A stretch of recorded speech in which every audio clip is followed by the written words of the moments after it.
ಕಾರ್ಯಕರ್ತರು ನೂಕಾಟ ತಳ್ಳಾಟ ನಡೆಸಿ ಭಾರೀ ಹೈಡ್ರಾಮಕ್ಕೆ ಸಾಕ್ಷಿಯಾಗಿದ್ದ.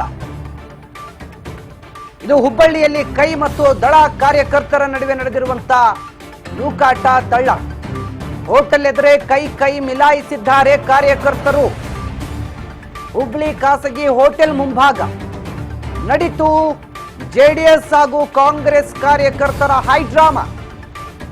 ಹುಬ್ಬಳ್ಳಿ ಖಾಸಗಿ ಹೋಟೆಲ್ ಮುಂಭಾಗದಲ್ಲಿ ಕಾಂಗ್ರೆಸ್ ಮತ್ತು ಜೆಡಿಎಸ್ ಕಾರ್ಯಕರ್ತರು ಕೈಯನ್ನ ಮಿಲಾಯಿಸುವ ಹಂತಕ್ಕೆ ಹೋದ್ರು. ಈ ಸಂದರ್ಭದಲ್ಲಿ ಕಾರ್ಯಕರ್ತರನ್ನ ಪೊಲೀಸರು ವಶಕ್ಕೆ ಪಡೆದಿದ್ದಾರೆ. ಪತ್ರಿಕಾಗೋಷ್ಠಿ ಮುಗಿಸಿಕೊಂಡು ಎಚ್ಡಿಕೆ ಹೊರಗೆ ಬರುವ ವೇಳೆ ಈ ಘಟನೆ ನಡೆದಿದೆ. ಕಾಂಗ್ರೆಸ್ ಕಾರ್ಯಕರ್ತರಿಂದ ಕುಮಾರಸ್ವಾಮಿ ಕಾರಿಗೆ ಮುತ್ತಿಗೆಯನ್ನ ಹಾಕಲು ಮುಂದಾಗಿದ್ರಂತೆ. ಈ ಸಂದರ್ಭದಲ್ಲಿ ಜೆಡಿಎಸ್ ಕಾರ್ಯಕರ್ತರು ಕಾರ್ಯಕರ್ತರ ವಿರುದ್ಧ ಆಕ್ರೋಶ ವ್ಯಕ್ತಪಡಿಸಿದ್ದಾರೆ. ಒಂದು ಕಡೆ ಎಚ್.ಡಿ. ಕುಮಾರಸ್ವಾಮಿ ಪತ್ರಿಕಾಗೋಷ್ಠಿಯನ್ನ ನಡೆಸ್ತಿರ್ತಾರೆ. ಅದನ್ನು ಮುಗಿಸ್ಕೊಂಡು ಹೊರ ಬರಬೇಕಾದ್ರೆ ಅವ್ರ ಕಾರಿಗೆ ಮುತ್ತಿಗೆ ಹಾಕೋದಕ್ಕೆ ಕಾಂಗ್ರೆಸ್ ಕಾರ್ಯಕರ್ತರು ಮುಂದಾದಾಗ ಜೆಡಿಎಸ್ ಕಾರ್ಯಕರ್ತರು ಆಕ್ರೋಶ ವ್ಯಕ್ತಪಡಿಸ್ತಾರೆ.